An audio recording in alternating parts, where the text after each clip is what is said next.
Peristiwa apa di 26 Maret?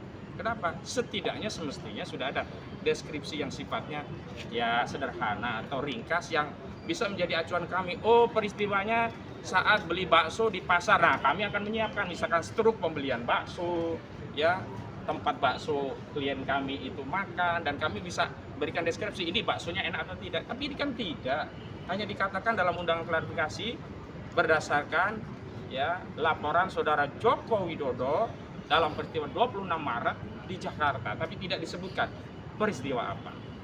Selanjutnya kami juga sudah sampaikan gitu, kritik kami kepada proses penyelidikan, dan kami khawatir ada penyelundupan pasal dalam perkara ini. Kenapa demikian? Karena kan Pak Jokowi datang ke Polda, kantor ini kan jelas media juga sudah melihat. Dia menyatakan karena ini delik aduan, maka saya datang melaporkan sendiri. 30 April 2025. Bukti di sosial media itu banyak. Apa yang beliau sampaikan? Karena merasa direndahkan dan dihinakan. Sejalan juga dengan wawancara saudara Joko Widodo yang sampai hari ini tidak mau datang ke Pengadilan Negeri Surakarta meskipun sudah diundang secara patut, dan tidak juga menunjukkan ijazah aslinya di Pengadilan Negeri Surakarta, padahal sebelumnya menyatakan akan menunjukkan ijazah aslinya kalau ada undangan dari pengadilan atau perintah dari pengadilan. Nah, saat itu kan saudara Jokowi menyatakan dirinya merasa dihinakan sehina-hinanya, direndahkan serendah-rendahnya karena ijazahnya disebut palsu. Nah, kami bertanya kepada undangan klarifikasi yang diberikan oleh Polda. Di sana ada pasal 310 KUHP. Oh, relevan. 310 KUHP itu terkait pencemaran nama baik. Di sana ada pasal 311 KUHP. Oh, relevan. Karena 311 KUHP ini delik tentang fitnah. Nah, ini juga masuk delik aduan, maka beliau harus mengadu sendiri. Ada pasal 27A Undang-Undang ITE, Undang-Undang Nomor 1 Tahun 2024, itu juga tentang serangan kehormatan. Oh, relevan, walaupun agak kami persoalkan. Kenapa? Karena status saudara Joko Widodo hari ini adalah pejabat publik, sementara putusan MK menegaskan pasal 27A jika disampaikan kepada pejabat publik itu tidak bisa ditindaklanjuti. Kenapa kami sebut saudara Joko Widodo hari ini walaupun mantan presiden masih pejabat publik? Karena dia berdasarkan Kepres nomor 30 tahun 2025, beliau ini ada di Dewan Penasihat Danantara, sehingga ia menjadi hak rakyat untuk mengkritisi, terlepas sebenarnya ini pendapat bukan juga menghina begitu loh. Nah, kami bertanya yang dalam klarifikasi yang lalu belum dijawab oleh Polda Metro Jaya. Pak Karyoto, Anda belum menjawab surat kami, Pak Karyoto. Petugas Anda di bawah juga tidak memberikan klarifikasi minimal secara lisan, Pak Karyoto, tentang apa? Tentang kenapa kok tiba-tiba muncul pasal 32 Undang-Undang ITE. Bahkan yang didahulukan bukan pasal 32, harusnya kan yang pertama kan 32 baru 35. Ini di undangan kok yang ditaruh pertama 35 Undang-Undang ITE. Ancaman pidananya Undang-Undang ITE nomor pasal 35 berapa? 12 tahun. Kemudian yang pasal 32 berapa? 8 tahun. Mohon maaf, apa tujuannya mau nakut-nakuti kami? Mohon maaf, kami ini sudah nggak ada urat takut lagi. Nggak ada takutnya kami untuk menyuarakan kebenaran. Jadi harus dijelaskan kepada publik. Maksudnya apa? Apa penyelundupan pasal? Apa targetnya mau menahan klien kami? Kalau mau menahan, tahan saja, nggak usah pakai proses.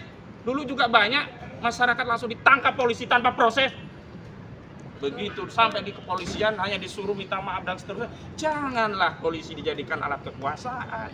Institusi polisi itu institusi berdasarkan konstitusi untuk menjaga bangsa kita, menjaga konstitusi negara kita. Pejabat bisa ganti, datang dan pergi, tapi institusi polisi harus tetap ada untuk menjaga ketertiban masyarakat, menegakkan keadilan. Kalau dalam prosesnya keadilan itu tidak bisa kami peroleh, bagaimana mungkin di ujungnya nanti kami mendapatkan keadilan, Pak Karyoto? Selanjutnya, dalam surat yang lalu, kami juga sudah sonding. Ya, bahkan ada tambahan, yakni apa? Di Perma nomor 1 tahun 1956 itu tegas dinyatakan apabila ada sengketa perdata yang berkaitan dengan proses pidana, maka proses perdata didahulukan untuk dibuktikan apakah ada hak keperdataan sebelum proses pidananya diproses. Artinya apa? Nggak boleh penyelidikan dilanjutkan sebelum jelas status keperdataannya. Dicontohkan ya, nanti googling saja ya contohnya, kalau ada orang maling ayam, Dia ngaku ayam itu milik sendiri, ada sengketa keperdataan gugatan tentang hak milik ayam tadi. Selesaikan dulu hak miliknya. Kalau ayam itu ternyata punya si maling yang dituduh maling, berarti dia nggak maling. Kenapa? Namanya mencuri itu definisinya adalah mengambil barang sebagian atau milik orang lain yang bukan miliknya. Lah kalau ayamnya diputuskan di pengadilan perdata ternyata milik pemilik tadi, kan nggak ada pencurian, benar nggak? Nah sama juga dengan ijazah palsu saudara Jokowi, ini ada sengketa perdata, bahkan nambah. Pertama ada sengketa perdata di Pengadilan Negeri Surakarta, gugatan perbuatan melawan hukum yang disampaikan oleh Dr. Muhammad Taufik, SHMH. Yang kedua, bahkan bertambah di Pengadilan Negeri Sleman, bukan hanya Jokowi, bahkan rektor digugat, Asmujo digugat, dekan digugat, semua digugat. Materinya sama, tentang apa?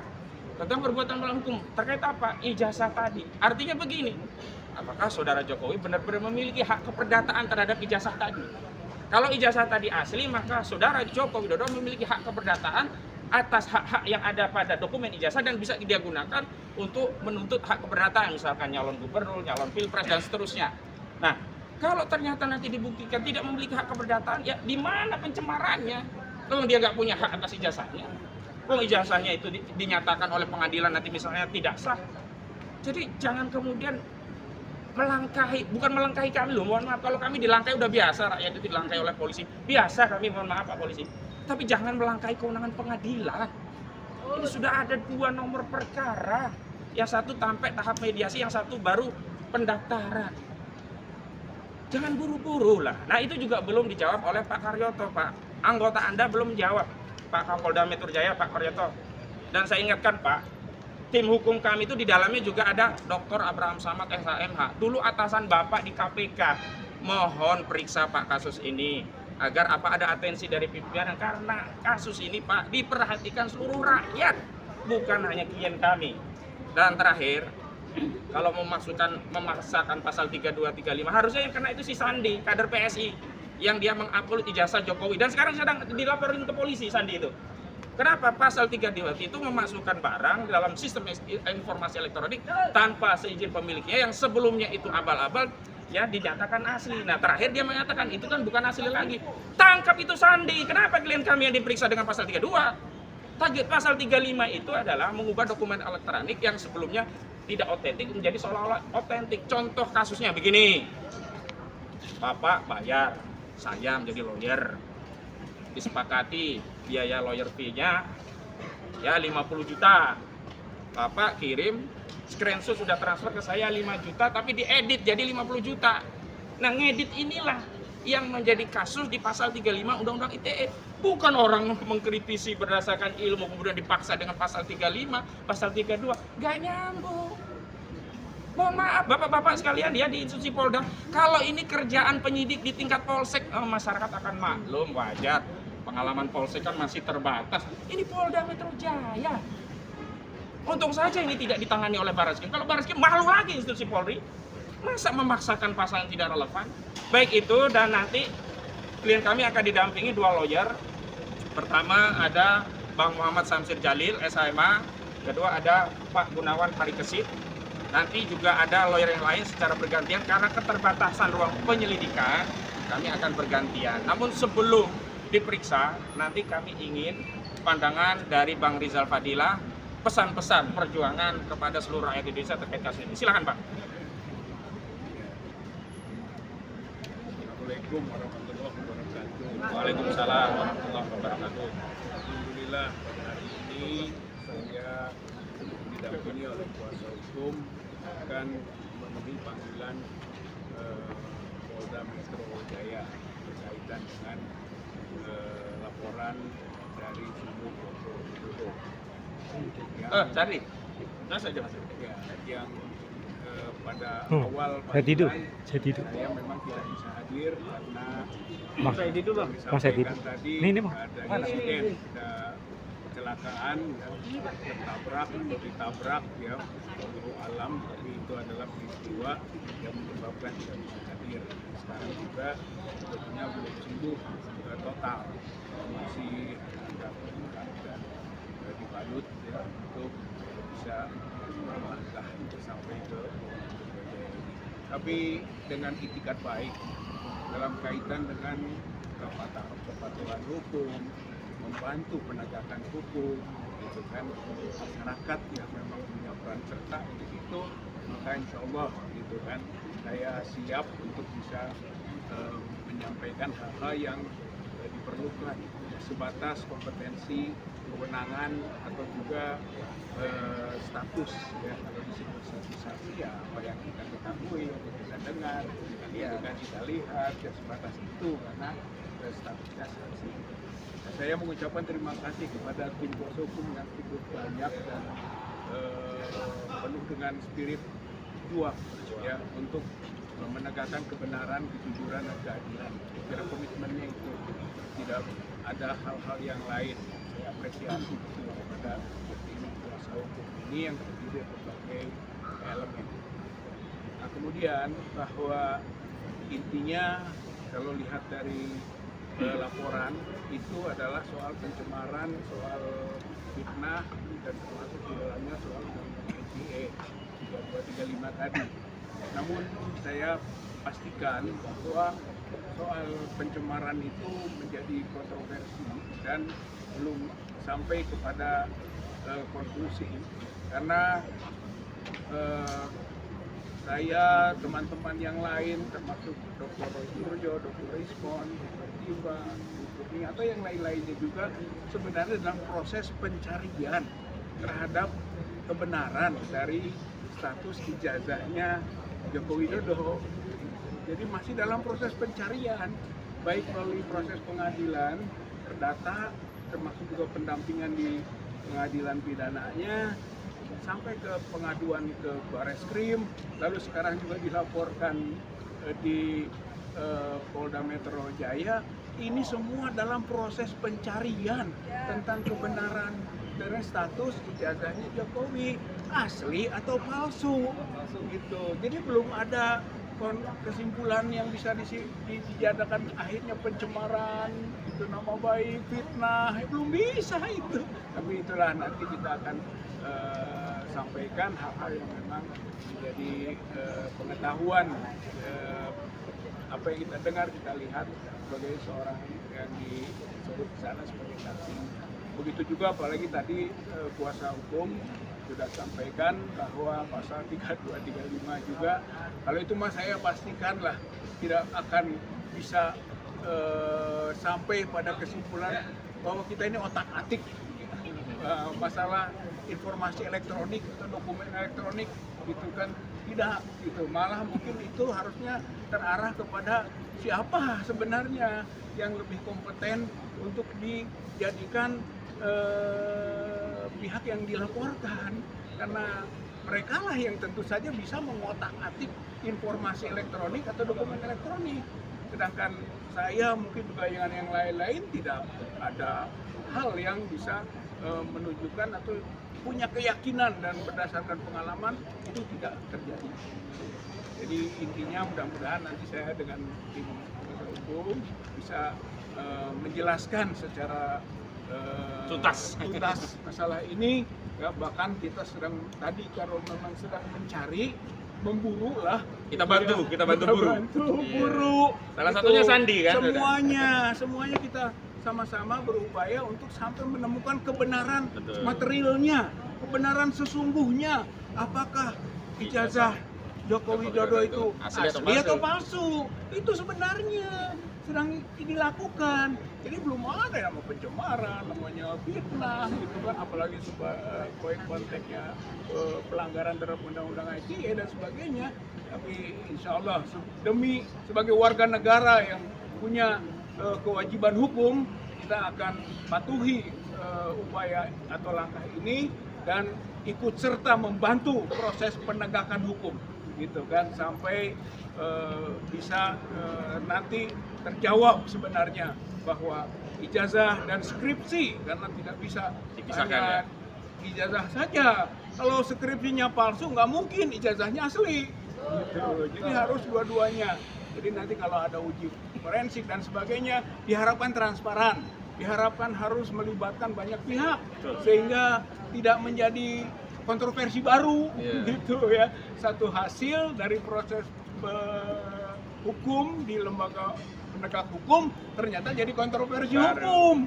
Itu saya kira itu yang tidak boleh kita lakukan. Intinya insya Allah dalam pencarian kebenaran, kejujuran, dan keadilan kita akan terus bergerak. Mudah-mudahan masyarakat, rakyat Indonesia juga ikut serta bersama dalam proses penegakan hukum dan membangun transparansi serta penegakan tadi keadilan, kejujuran, dan kebenaran. Maju, tak gentar, membela yang benar, bukan yang bayar atau yang lain-lainnya. Terima kasih. Assalamualaikum warahmatullahi wabarakatuh. Waalaikumsalam warahmatullahi wabarakatuh. Selanjutnya Bang Samsir selaku koordinator pendamping, silakan. Ada yang ingin disampaikan sebelum nanti masuk mendampingi. Baik. Assalamualaikum warahmatullahi wabarakatuh. Tadi saya sampaikan oleh koordinator Hakim dan juga sama juga Bang Rizal Fadila yang hadir di datang. Pada minggu lalu juga sudah datang kami karena tadi sampaikan beliau ini sakit karena kecelakaan. Tapi ya tetap tanpa Bapak Ibu, tanpa minta klarifikasi ya Polda ini tetap memanggil juga ya. Jadi ini betul-betul sebenarnya ya sudahlah kita ikuti aja. Jadi Bung Rizal Fadila SH ini dikenakan dugaan pasal 310, 311, pasal Undang-Undang KUHP, kemudian pasal 32, pasal 35 Undang-Undang ITE, termasuk juga pasal 27A Undang-Undang ITE. Yang mana di sini nanti tentunya yang disampaikan Bung Rizal tadi, kalau beliau ini sebenarnya, wah justru di sini tempatnya yang dia tunggu sebenarnya untuk terjadinya pembuktian. Kalau apa yang dipertanyakan oleh mungkin bukan hanya dia, jutaan masyarakat Indonesia, apakah ijazah ya tentunya Joko Widodo yang dikatakan seorang insinyur yang kuliah di Universitas Gadjah Mada benar-benar kuliah di sana, di sini ada tempat pembuktian. Nanti ya di sini ya kita harapkan diteruskan untuk pembuktian oleh penegak hukum, polisi, jaksa, hakim. Ya kami juga sebagai pengacara di sini akan mendampingi untuk melakukan pembuktian pada pengadilan nanti, sehingga majelis hakim nanti akan membuktikan apakah sebenarnya ijazah Jokowi ini asli atau palsu. Tentunya kita ini adalah negara hukum ya. Kita tidak ingin ada orang yang membuat kejahatan, orang lain yang dihukum. Ya kan? Sudah banyak yang dihukum atas kasus ini sebenarnya. Jadi sekali lagi saya tekan, kalau ada orang yang berbuat kejahatan, jangan sampai negara kita negara hukum, ada orang lain yang dihukum. Sekian, terima kasih. Assalamualaikum warahmatullahi wabarakatuh. Waalaikumsalam warahmatullahi wabarakatuh. Jadi Pak Gunawan sepintas, nah setelah ini nanti bisa masuk. Selanjutnya kita tetap kompres, nanti tim kuasa hukum masuk, khawatir sudah ditunggu penyidik. Tapi Pak Gunawan mana? Biar menyampaikan. Ya. Saya tidak banyak karena semua sudah mewakili. Di sini kami meminta doa kepada seluruh rakyat Indonesia agar hukum ditegakkan seadil-adilnya. Agar hukum tidak dijadikan objek jual beli oleh para penguasa, oleh pemilik modal, dan oleh para kaum zalimin. Hanya itu saja. Bismillah, takbir. Baik, kita antar dulu ke depan, tapi kita nanti lanjut kompres biar di sini saja. Kami persilakan Bang Rizal Fadila sama pendamping tim untuk masuk. Kita kawal dengan Bismillah. Bismillahirrahmanirrahim. Kita bacakan Al-Fatihah. Al-Fatihah. Bismillahirrahmanirrahim.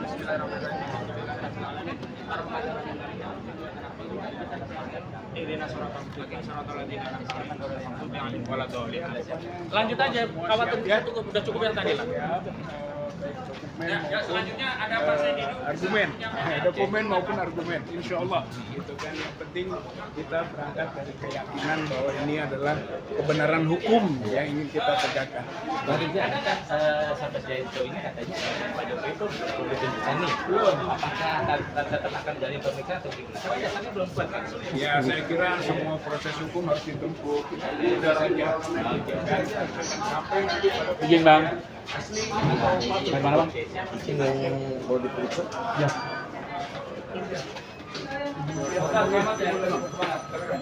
Izin Bang. Bentar, kami izin Bang. saya